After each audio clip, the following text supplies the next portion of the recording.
میں مہوش خان ہوں اور یہ ہے الفاظوں کے پیچھے میری دنیا۔ اس سے پہلے والی ویڈیو میں میں نے آپ کو بتایا کہ کس طرح میں آہستہ آہستہ مضبوط بنتی گئی، لیکن وہ مضبوطی اور بہادری میرے اندر خود سے نہیں آئی، بلکہ وہ میں نے دیکھ دیکھ کے پائی اور سیکھا کہ زندگی کتنی بھی مشکل ہو، لیکن ہمت اور بہادری سے ہم اس زندگی کو آسانی سے جی سکتے ہیں۔ اور یہ سب میں نے اپنی ماں سے سیکھا۔ ماں صرف رشتہ نہیں ہوتی، ماں پوری دنیا ہوتی ہے۔ جب زندگی میں سب کچھ چلا جاتا ہے تب بھی ماں رہ جاتی ہے، اپنی کمزوری چھپا کر، اپنا درد پی جا کر۔ کشمیر جیسے حالات میں ماں صرف ماں نہیں ہوتی، وہ حفاظت بھی ہوتی ہے، حوصلہ بھی، اور کبھی کبھی پوری زندگی کا سہارا بھی۔ امی کی آنکھیں دھیرے دھیرے کمزور ہو رہی تھی، لیکن شروع میں ہم نے اس بات کو زیادہ سیریس نہیں لیا۔ مجھے یاد ہے ایک دن انہوں نے چائے بناتے وقت مجھے آواز دی اور کہا، "سوچ میں کورا گیس بند کہ نیالے رود۔" اس چھوٹی سی بات میں مجھے پہلی بار محسوس ہوا کہ کچھ بدل رہا ہے، لیکن اس بدلاؤ کو سمجھنے کی ہمت شاید ہم دونوں میں نہیں تھی۔ شوگر کی بیماری نے وقت کے ساتھ ان کی روشنی چھین لی، لیکن گھر کا نظام، بچوں کی پرورش اور میری بڑی بہن کی ذمہ داری سب کچھ امی ہی سنبھالتی رہی۔ میری بہن اسپیشلی ایبلڈ ہے اور ان کا خیال رکھنا آسان نہیں ہوتا، پھر بھی امی نے کبھی تھکان کو اپنی آواز تک نہیں آنے دیا۔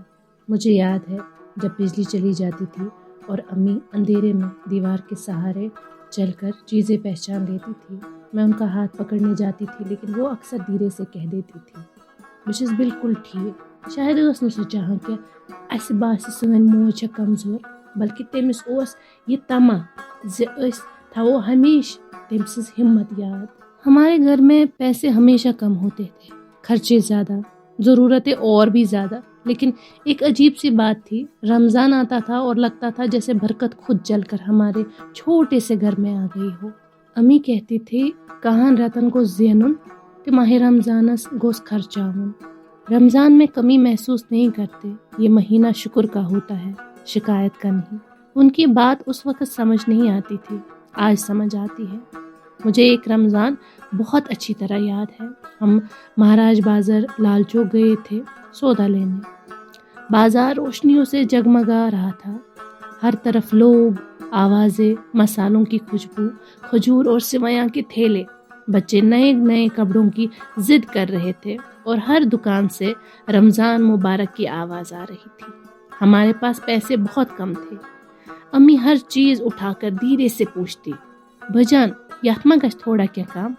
کبھی دکاندار مسکراتا، کبھی منع کر دیتا۔ ہم نے تھوڑا چاول، تھوڑی دال، سویاں اور بس ایک چھوٹا سا کھجور کا ڈبہ۔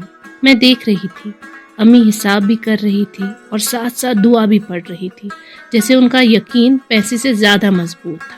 پھر اچانک ماحول بدل گیا، دور سے افراتفری کی آواز آئی، کسی نے زور سے چلایا، دکانیں ایک ایک کر کے بند ہونے لگی۔ جو بازار کچھ لمحے پہلے روشنی اور زندگی سے بھرا ہوا تھا، وہ دھیرے دھیرے خوف میں بدلنے لگا۔ لوگ بھاگ رہے تھے، کسی کو سمجھ نہیں آ رہا تھا کیا ہو رہا ہے۔ سڑکیں تیزی سے خالی ہو رہی تھی۔ میں نے گھبرا کر امی کا ہاتھ پکڑ لیا، میرا دل زور زور سے دھڑک رہا تھا۔ امی نے صرف اتنا کہا، "کھوژ مہ، ژےٚ چھی نا پنٕنۍ موج سۭتۍ"۔ ان کی آواز میں ڈر چھپا ہوا تھا، لیکن ان کی پکڑ مضبوط تھی۔ وہ اپنا خوف کبھی ہمیں محسوس ہونے نہیں دیتی۔ گھر واپس آنا اس دن سب سے لمبا سفر لگ رہا تھا۔ ہر موڑ پر خاموشی تھی، ہر آواز سے لگتا تھا کچھ ہو جائے گا۔ آسمان پر سناٹا تھا اور دل میں بے چینی۔ جب ہم گھر کے دروازے تک پہنچے تب جا کر سانس آئی۔ امی نے سامان ایک طرف رکھا جیسے کچھ ہوا ہی نہ ہو، پھر مسکرا کر بولی، "دیکھا، اللہ نے حفاظت کی"۔ آج بھی جب لال چوک کا وہ منظر یاد آتا ہے، روشنی سے اندھیرے تک کا سفر، دل تھر تھرانے لگتا ہے۔ لیکن اس خوف سے زیادہ جو یاد رہتا ہے وہ ہے امی کا ہاتھ، مضبوط، گرم، محفوظ۔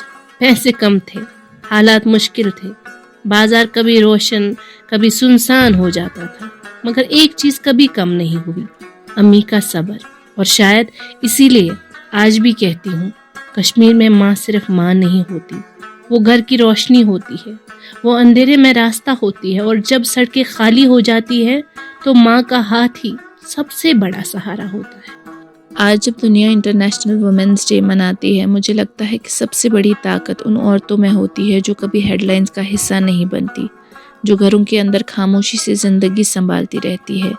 میرے لیے ویمنس ڈے کسی ایک دن کی سیلیبریشن نہیں، بلکہ ہر اس صبح کا نام ہے جب میری امی نے اپنی تکلیف چھپا کر ہمیں ہمت دی۔ شاید ہر کشمیری گھر میں ایک ایسی ماں ہوتی ہے جو اپنی روشنی کم ہونے کے بعد بھی دوسروں کی زندگی روشن کرتی رہتی ہے، اور اگر آج میں اپنی کہانی سنا پا رہی ہوں تو اس کی بنیاد میری امی کی وہ خاموش طاقت ہے جو کبھی نظر نہیں آتی لیکن ہمیشہ محسوس ہوتی ہے۔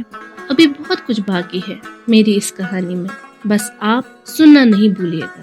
میری آنے والی ویڈیو کا انتظار ضرور کیجیے گا، اور چینل کو لائک، شیئر اور سبسکرائب بھی کیجیے گا تاکہ آپ میری کہانی کے ساتھ جڑے رہیں۔ تب تک کے لیے اللہ حافظ۔